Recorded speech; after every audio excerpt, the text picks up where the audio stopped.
बात उस murder mystery की जिसने बिहार में सनसनी मचा रखी है।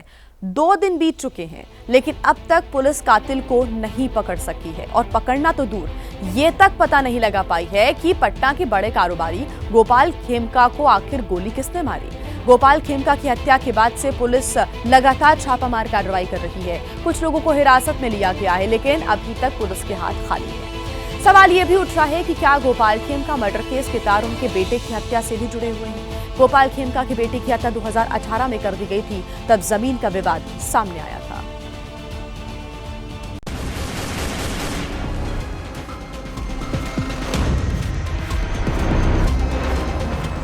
बिहार की राजधानी पटना में बिजनेसमैन गोपाल खेमका को गोली किसने मारी, क्यों मारी, हमलावर की खेमका से क्या दुश्मनी है।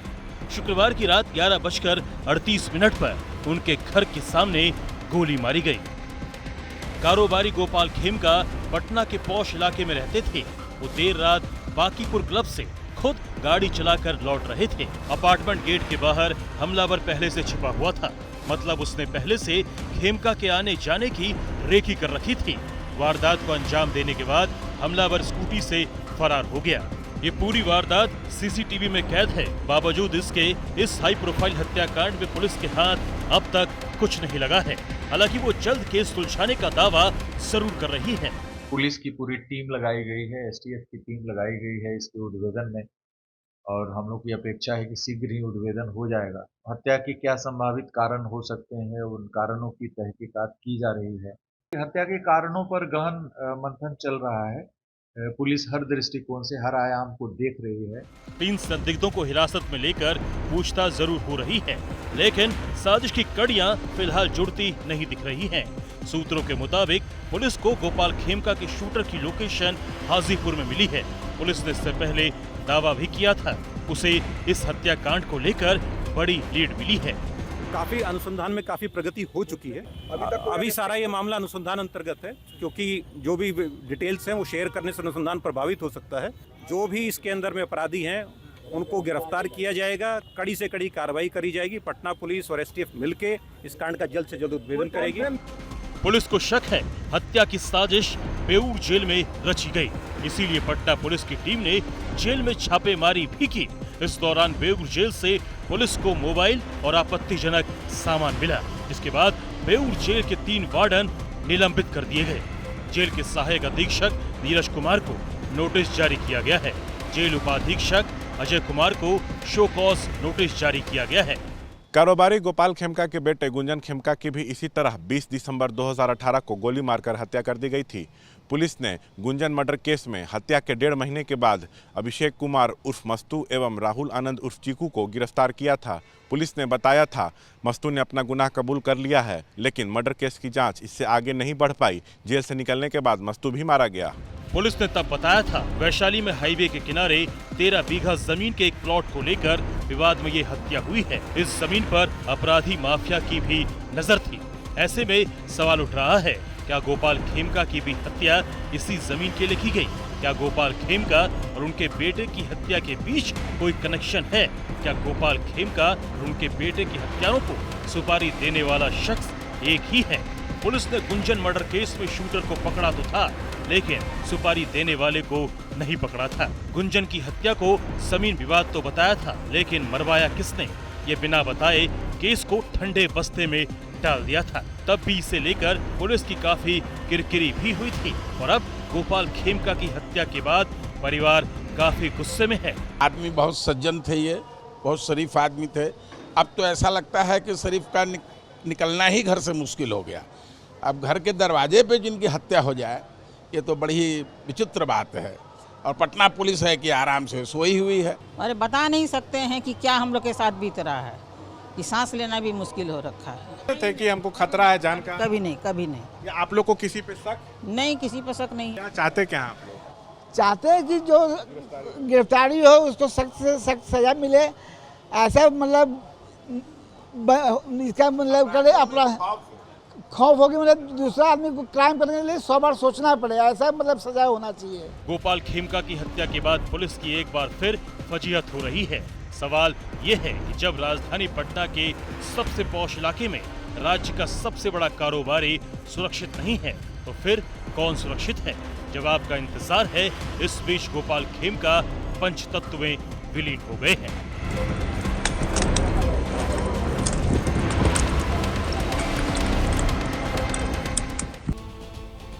बिहार में जल्द विधानसभा के चुनाव भी होने वाले हैं। ऐसे में कारोबारी गोपाल खेमका की हत्या एक बड़ा राजनीतिक मुद्दा भी बनता दिख रहा है। पहले जंगल राज को लेकर आरजेडी के विरोधी लालू परिवार को घेरते थे और अब आरजेडी मौजूदा सरकार में महाजंगल राज की बात कह रही है। चुनाव से पहले हुई हत्या ने विपक्ष को सरकार को घेरने का एक बड़ा मौका दे दिया है।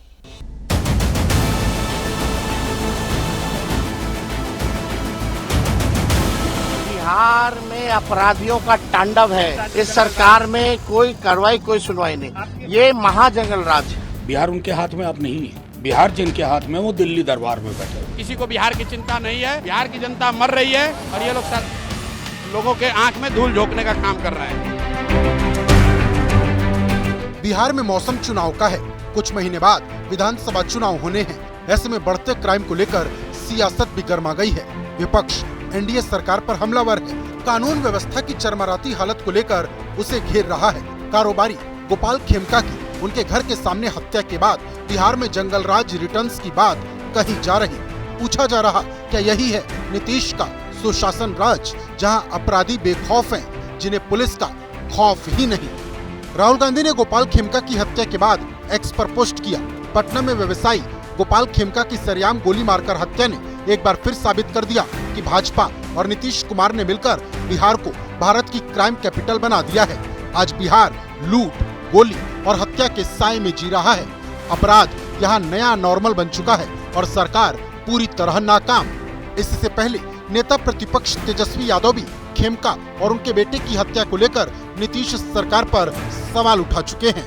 बिहार से व्यापारी बिहार छोड़ करके जाना चाह रहे हैं। आप सोचिए इंडस्ट्री कैसे आएगी। बिहार में अपराधियों का तांडव है और भ्रष्ट अधिकारी जब तक घूसखोरी करते रहेंगे, घूस ले लेकर के ट्रांसफर पोस्टिंग करते रहेंगे, जब तक परफॉर्मर अधिकारी नहीं आएगा तब तक काम होने वाला नहीं है।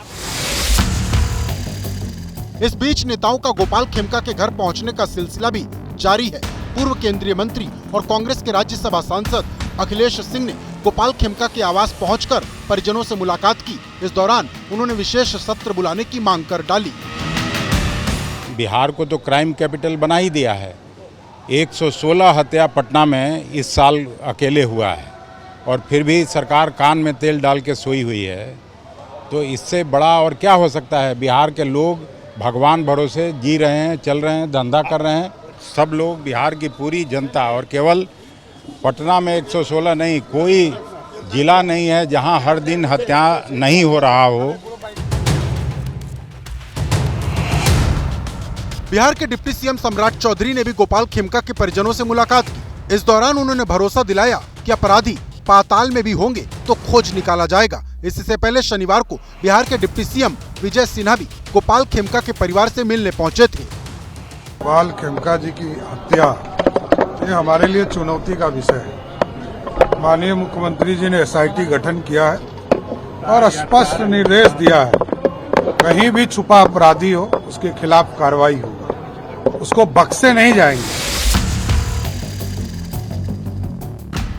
बिहार में विपक्ष के जंगलराज रिटर्न्स के वार और सरकार के पलटवार के बीच समझने की कोशिश करते हैं कि क्राइम के आंकड़े क्या कहते हैं। एनसीआरबी के मुताबिक बिहार में 2020 में हत्या के 3150, 2021 में 2799 और 2022 में 2930 मामले दर्ज किए गए। इसी तरह अपहरण के 2020 में 7889, 2021 में 10,198 और 2022 में 11,822 केस दर्ज किए गए। रेप के 2020 में 806, 2021 में 786 और 2022 में 881 मामले सामने आए। आंकड़े बताते हैं कि बिहार में क्राइम का रेट लगातार ऊपर जा रहा है। खेमका मर्डर केस हो या फिर बाकी वारदातें, विपक्ष अब इनके जरिए चुनाव में जंगलराज का मुद्दा उठाकर सरकार को घेरने की कोशिश में है। नजर इस बात पर है कि सरकार कितनी जल्दी अपराधियों को सलाखों के पीछे भेज अपनी साख बचा पाती है।